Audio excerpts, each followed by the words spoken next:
চিরদিনের কলমে শিলাবৃষ্টি। একটা একটা করে দিন কেটে যাচ্ছে, কিন্তু মানুষটার কোনো হদিশই পাওয়া যাচ্ছে না।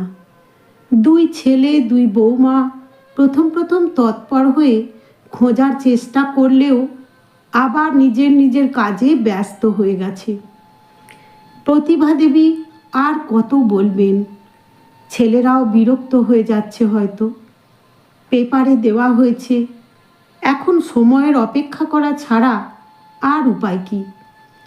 40 বছর এক ছাদের তলায় দুজনে কাটিয়েছেন, কিন্তু এই বয়সে এসে এরকমভাবে একা ফেলে চলে গেলেন অনাদিবাবু।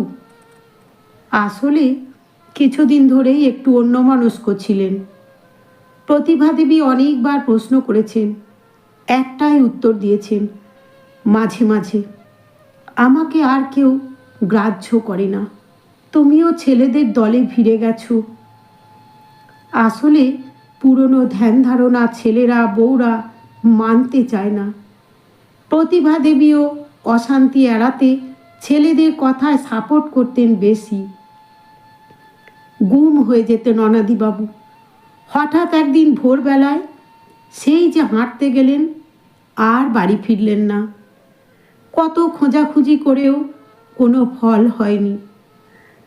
কত স্মৃতি আজ ভিড় করে আসে প্রতিভা দেবীর মনে।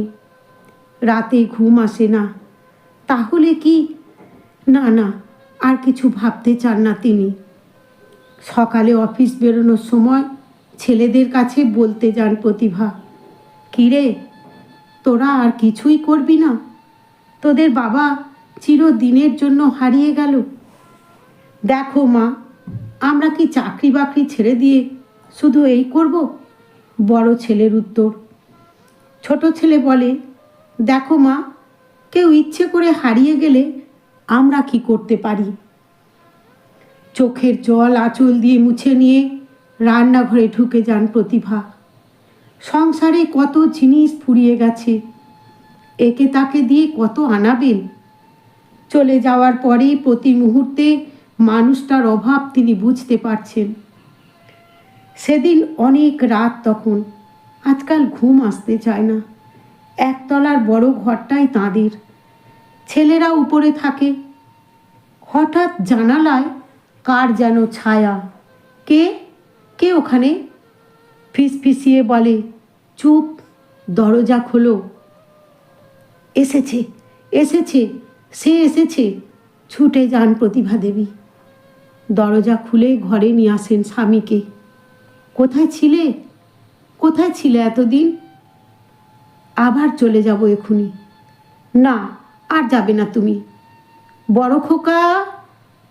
অনাদি প্রতিভার মুখ চেপে ধরেন, ওদের ডেকো না। আমার অনুপস্থিতিতে ওদের কারও কিছু এসে যায় না গিন্নি। আমি জানি তুমি কষ্ট পাচ্ছ, তাই তোমাকে নিতে এসেছি। চলো, কটা শাড়ি নিয়ে নাও ব্যাগে। কি বলছো এসব? না, আমি যাব না। আমি চলে গেলে এদের কিচ্ছু হবে না। এদের রান্নার অসুবিধে হবে, রান্নার লোক রাখবে, নাতি নাতনিদের জন্য আয়া রাখবে। ফ্যাল ফ্যাল করে তাকিয়ে থাকে প্রতিভা। হ্যাঁ গো গিন্নি, একটু ভেবে দেখো, ওদের মানুষ করার জন্য, নিজের পায়ে দাঁড় করানোর জন্য কি না করেছি আমরা। আজ প্রচুর পয়সা রোজগার করছে ওরা, কোনো অসুবিধে হবে না। তাছাড়া সবই তো রেখে যাচ্ছি। চলো না, চলো না গিন্নি, আমরা যে কটা দিন বাঁচব একটু নিজেদের মতো করে বাঁচি। কিন্তু কোনো কিন্তু নয় প্রতিভা। তুমি তো দেখলে কদিন, আমার জন্য কোনো মাথা ব্যথা আছে ওদের? কোথায় যাব? আমার এক ছাত্রের একটা বাড়ি খালি পড়েছিল এই শহরে, সেই নীলেন্দ্র, মনে আছে তোমার?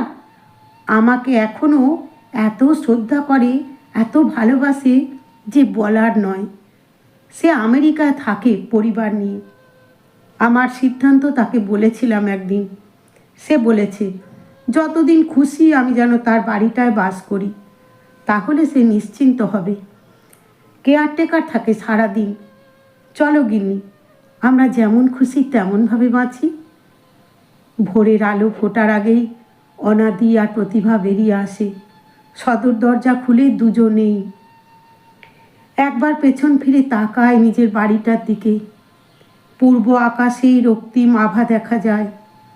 অনাদি প্রতিভার হাতটা নিজের ডান হাত দিয়ে ধরে নেয়, তারপর গন্তব্যের দিকে হাঁটতে শুরু করে। আমার খুব প্রিয় লেখিকা শিলা বৃষ্টির লেখা আমার বন্ধু। আশা করি সকলের ভালো লাগবে গল্পটি।